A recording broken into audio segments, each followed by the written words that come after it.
I want to welcome you back to another Real Talk session with your man Theodor's Miles. This is going to be a real quick video. Now, this one is called, as you can see from the title, Diamonds on the Wood. Now, what the hell does that mean? First of all, the diamonds on the wood, well, first of all, let's talk about the wood. The wood is just that, a blank piece of organic material grown from the earth, and is definitely appreciated. But it's just that, a piece of wood. It's a whole lot of wood everywhere. It's a blank slate. You can do something with it. You can build something with it.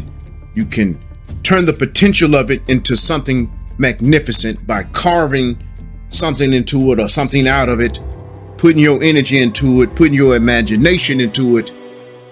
Wood can be awesome. It can be the combustion we need to keep the flames going up, to keep the heat going in the wintertime. Wood can be awesome. Now, diamonds, that's self-explanatory. But in this situation here, the diamonds are all those good things that we add on, those thoughts of potential that we have for the other person.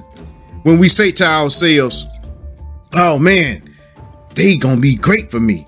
Oh man, they just what I need. You're adding those diamonds to the wood.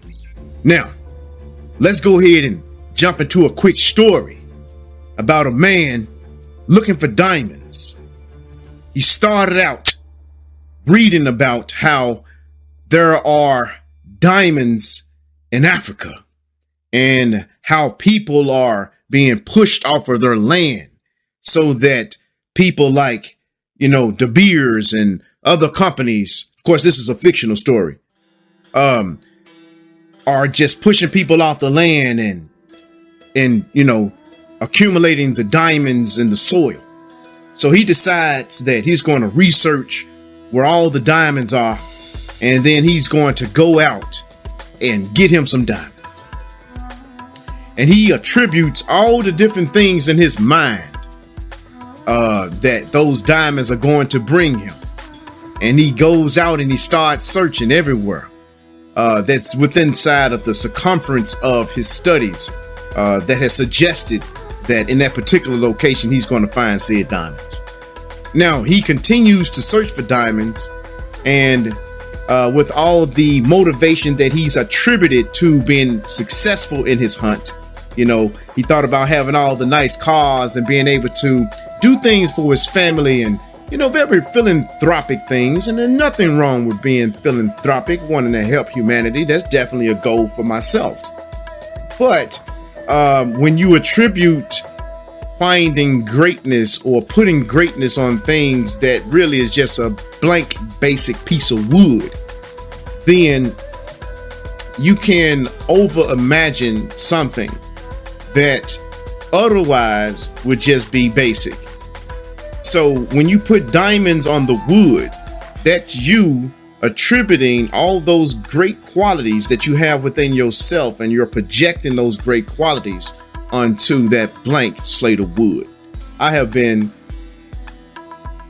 hate to admit this, but I am guilty of that myself, and that's the premise of this video. I want to salute you. I hope that you and your family are doing quite well.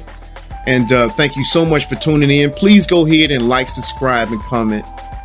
So after the man started to search all the wild plains of Africa for diamonds, he came across a few pieces of tin and a few pieces of copper, and he came across a whole lot of different things, tigers and wolves and a whole bunch of stuff that he really didn't want to come across. Had some guys that wanted to try to take his life. Oh, by the way, guys, it's raining outside. This is the perfect weather to be searching for diamonds, I guess, of the latest sort, my men. Anyways, some of these ladies are so hard to crack, just like a diamond, but then some of them are just as fake as cubic zirconium. Whatever, man. Hey, look, I done did my whole, normal mission, man, working, getting my money, doing my schoolwork, and now I'm taking the privilege of being able to talk to you. And anyways, so the gentleman searched and searched and searched, never found any real diamonds. Come all the way back home, giving up, defeated and broke. Couldn't even sell his house at the basic price. He had wore himself out so much financially, hunting all the way around the world for those diamonds because he had attributed that he was right. He had convinced himself he was right.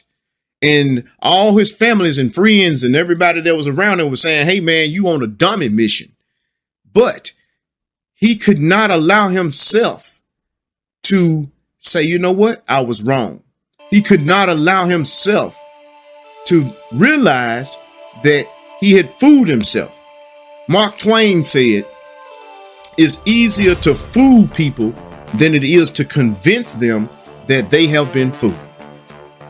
And this man had actually convinced himself that he would actually find a field of diamonds in another area without even checking at home. He never even thought to check his own soul. So when he got home, he sold his house at below market price, moved somewhere, that collapsed. Next thing you know, he was under a bridge, and the poor soul ended up killing himself because he had nothing else to live for. He had no more dreams. He had no more aspirations. He had nothing to look forward to, had nothing to wake up for in the morning. And the bank that took over his house, well, once they did a little surveying, they realized that right beneath where he was living at the whole time was a very rich soil, enriched in diamonds and gold. The man never bothered to take a look at his own place. He thought that the grass was greener on the other side. He thought that if he branched out, monkey jumped over to a whole nother situation without even examining what he already had. He didn't take the time to appreciate. He didn't take the time to look around and be in gratitude for what he already had. And as a result, his cold, calculated or miscalculated steps led to a premature death in this fictional story. When we attribute, when we add diamonds to a blank slate of wood that we find in the cave, and we say to ourselves, man, this is everything that I need. Please look in the mirror and ask yourself, how much of this person that I'm dealing with am I actually projecting who I am onto them? Am I searching for diamonds and gold away when I already got it right here? The Buddhists would tell you, look within thyself when thou art looking for answers. I love y'all. Thanks for tuning in. Try not to add diamonds to wood unless those diamonds have been earned. And we all know real diamonds get formed in time and with pressure. Time and pressure turns carbon into diamonds. It's the good stuff, baby. See you on the next episode.